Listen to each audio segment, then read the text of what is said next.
uzazure u Rwanda rw'abanyarwanda n'ukuri kw'Imana we zunguruye amarembo shenge ruragendwa uzazure u Rwanda rw'abanyarwanda n'ukuri kw'Imana we ruragendwa abahungu ruragendwa abakobwa we uzazure mama mama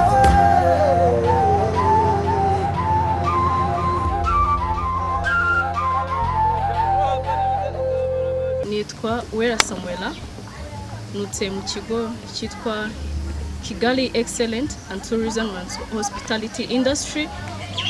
Twaje hano muri parike y'Akagera gusura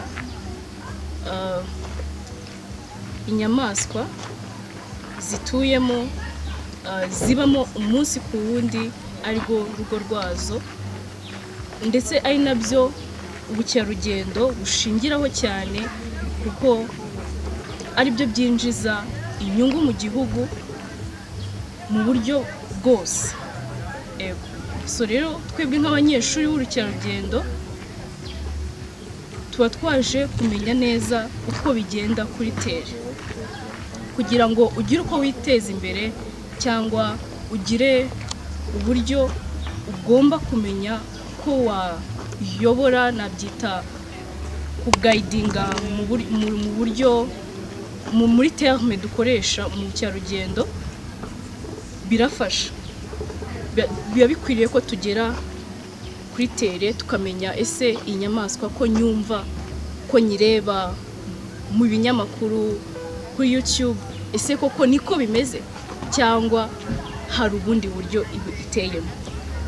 Rero biradufasha cyane kuko bituma tugira fact ya hanze iyo dusohotse tuba abatanga buhamya bw'ibiri hano.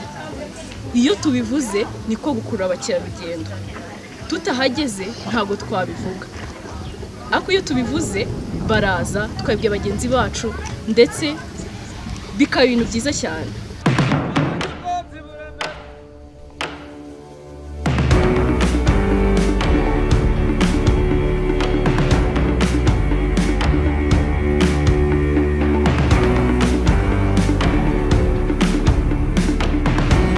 Byakunda nk'uko bivuze ko tubyigira ku ishuri tutageze kuri tere, ariko ndagira ngo mbamenyeshe ko ibyo ngibyo nta hantu bishobora kukugeza nk'umuntu wageze kuri tere. Yego watsinda ariko bigumana mu mutwe gusa, bigumana mu bitekerezo ariko ntabwo ugira fact yabyo.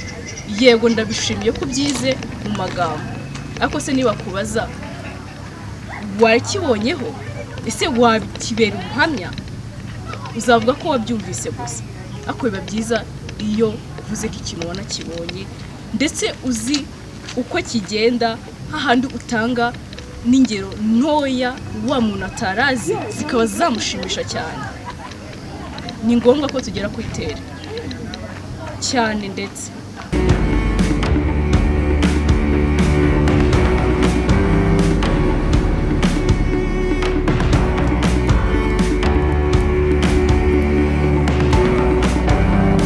masomo twigamo uburyo bwo kuguidinga, ariko nababwiye ko ari terme dukoresha mu bukerarugendo, uburyo ushobora kuyobora umuntu muri parike. Tubyiga nk'isomo mu ishuri, abarimu bakatubwira uburyo bigenda, uburyo ugomba kwitwara ku mukiriya, ukuntu ugomba kumusobanurira kuva ku cyambere kugera ku cyanyuma, ukuntu ugomba kumusobanurira ibiti, amoko y'ibiti, akamaro kabyo. Iryo ni isomo, icyo ni ikintu cya mbere kijyanye n'iyo terme nababwiye guiding. Icya kabiri twiga inyamaswa zitwa big 5 animals. Izo big 5 animals iyo uzigiye mu ishuri gusa ugira ngo ni ibintu nyine ushobora gusanga biri ahantu hamwe, ariko nyamara siko bimeze. Ni ibintu bitandukanye ndetse biba mu miryango itandukanye, bifite imico itandukanye, biba byiyumvamo uburyo butandukanye. Rero iyo ugeze kuri tere urabimenya kuko uko ugenda unazenguruka parike niko ugenda ubona uburyo biri ahantu hatandukanye nta n'ahantu bihuriye. Iyo rero ubibonye gutyo biragufungura mu mutwe ukamenya neza ko bitari gusa bya bindi umwarimu yaguhaye bitondetse ku murongo big 5 animals gahera ku ntare, ibintu byose ntabwo umenya ufite biragufasha kumenya ko ni ibintu bitandukanye cyane pe.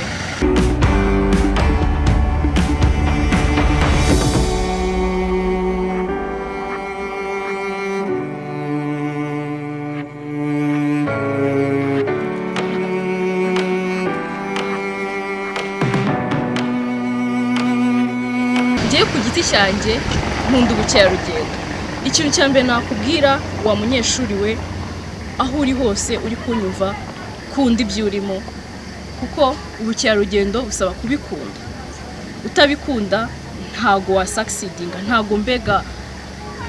ntago watera imbere, nta nubwo wagira ibitekerezo by'uburyo ugomba kwiteza imbere. Ngiye ku giti cyanjye nifuza kwaguka cyane mu bukerarugendo. Nifuza gukora ibintu bitandukanye mu bukerarugendo. Urukerarugendo ni umubyeyi w'ibintu byinshi cyane kuri iyi si hose. Warize ubukerarugendo ndagira ngo ubwire neza ko utabura icyo ukora muri iyi si. Murakoze. Mubyeyi, urashaka ko umwana wawe yiga kandi agahuzwa n'isoko ry'umurimo cyangwa se akabona amahirwe yo gukomereza amasomo ku rwego mpuzamahanga? Gana Keta tumufashe kugera ku nzozi ze.